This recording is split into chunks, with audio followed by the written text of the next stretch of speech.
Podcast and former ESPN contributor Pablo Torre is reporting that the Clippers circumvented the NBA salary cap by arranging a no-show job for Kawhi Leonard back in 2022.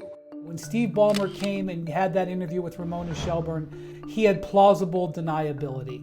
Was there an exception made in terms of our relationship with aspiration? Absolutely not.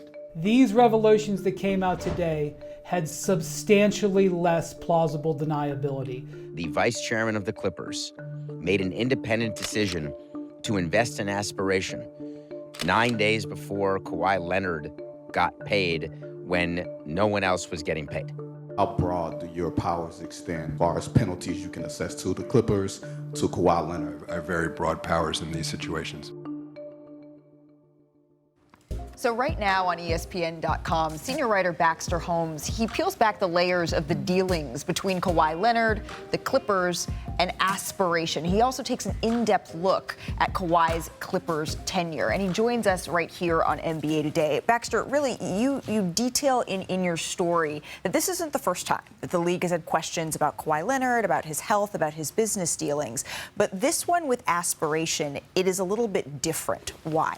Yeah, certainly. A former Clippers staffer pointed out to me quite clearly that this is the first thing that they've dealt with that calls into the character of the owner, Steve Ballmer. Now, they've dealt with lawsuits, they've dealt with fines, they've dealt with other NBA investigations, but this is different because it goes all the way to the top of the organization. And then also, if you consider that the allegation of circumventing the cap, that's considered like, a cardinal sin of the NBA. It's different than not being maybe transparent on injury reports or things like that. So that's how it's different. So there's a lot in your story, but I think the crux maybe that viewers need to know is there are several sources, and you interview more than 24, who point to the fact that it may be time for, as they say, the Clippers to get out of the Kawhi business. That's what they said to you.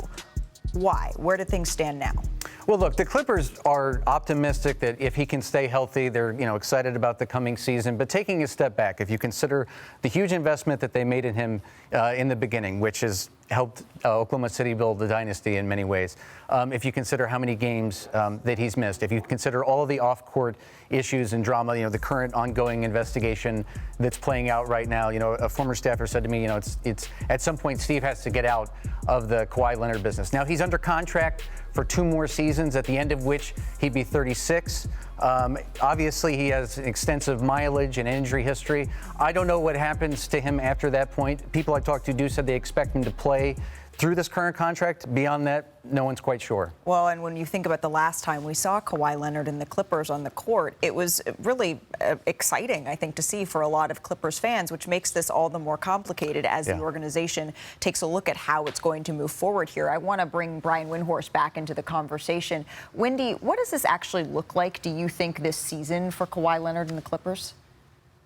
I don't think it's going to affect this season at all, other than being a distraction. I think if you're a Clipper fan, the one thing that you can take solace in is that the team looked very good at the end of last season. They finished the regular season 17-4. Everybody remembers that they were ahead in the series against the Nuggets 2-1 and were ahead in the final minute of Game 4 before the Aaron Gordon tip dunk at the very end of the game, which was one of the most remarkable plays in the playoffs that turned that entire series.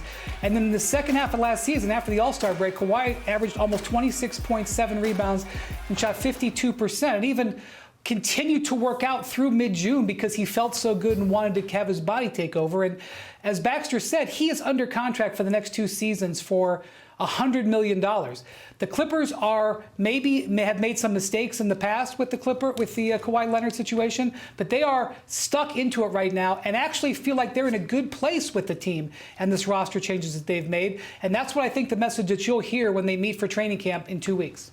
Wendy, thank you. I want to bring Pau Gasol and our reporter Tim McMahon into this conversation as well. Pau, I'm going to start with you because you played with Kawhi for 2 seasons, right, in San Antonio with the Spurs. What insights did maybe you glean then that could have, foreshadowed what we're seeing now? Yeah, I mean, Kawhi, when I played with him in San Antonio, obviously he was one of the greatest players in the league. He could make stuff happen in either end of the floor in an elite way. And that's, then the way he exited San Antonio was quite not ideal, and he was it created some issues, also around our season at the time. But apparently there were some differences that couldn't be solved, and he kind of, got his way out. Luckily for my brother and the Raptors, they benefited from that, and they won a championship, and they were very happy about that. And I'm always obviously happy and I'm rooting for success. Here, the Clippers took a big gamble. It didn't quite pan out as they planned. I think when you look back, and I think you mentioned it on the article, a lot of GMs at the time, when he was a free agent, they would have gone all in also for Kawhi. And bringing Paul George at the time, who was also one of the top players in the league. So, it just didn't work out. Now they have to deal with reality and what's in front of them, and looking at what's best for the franchise going forward, whether it's, and at some point relationships end, in terms end. So Kawhi will be, just like any other player, will be moving on, and the Clippers have to deal with what's best for them, and they should be optimistic and positive going into a season. If you're not, you're already kind of fish dead in the water, right? Yeah. So that's it. All of this kind of brings the question, Tim, of, okay, what happens next? What challenges will the Clippers face as they try to settle all of this and perhaps even move on, if that is what comes to fruition? Well, yeah, and look, the Clippers sold their soul to open up a championship window, right? And, hey, don't blame them at all for doing that, for bringing in the reigning Finals MVP and a guy in Paul George who was a first-team All-NBA player at the time. Obviously, the price was steep. It ended up being steeper than anybody could imagine, but they still haven't paid off that credit card bill. You're talking about pivoting from Kawhi Leonard. You're not done paying, right? And you're not done paying for the James Harden trade either, which is, again, trying to capitalize on having Kawhi as a part-time superstar, as a guy who plays 42% of the games, as a guy who's finished only 2 of 6 postseason since he's been in a Clippers uniform. They are out their draft capital in the first round, either outright or via swaps in 26, 27, 28, 29. We'll see what happens at the conclusion of this NBA investigation. But you're talking about pivoting when you're still digging out of pain. Yeah. I think the legacy of Kawhi in many ways, look, it was a huge gamble, obviously. And initially, after the elation of landing him and thinking about championship aspirations, there was also the fear of losing him because they knew what happened in San Antonio. NBA teams can be afraid of their superstars, and they knew how much of an investment it was. And I think the elements of fear and secrecy, giving way to heartbreak about his injuries, and then looking at Oklahoma City and knowing what they have there, it's a combination of a lot of emotions and what has been so far a failure.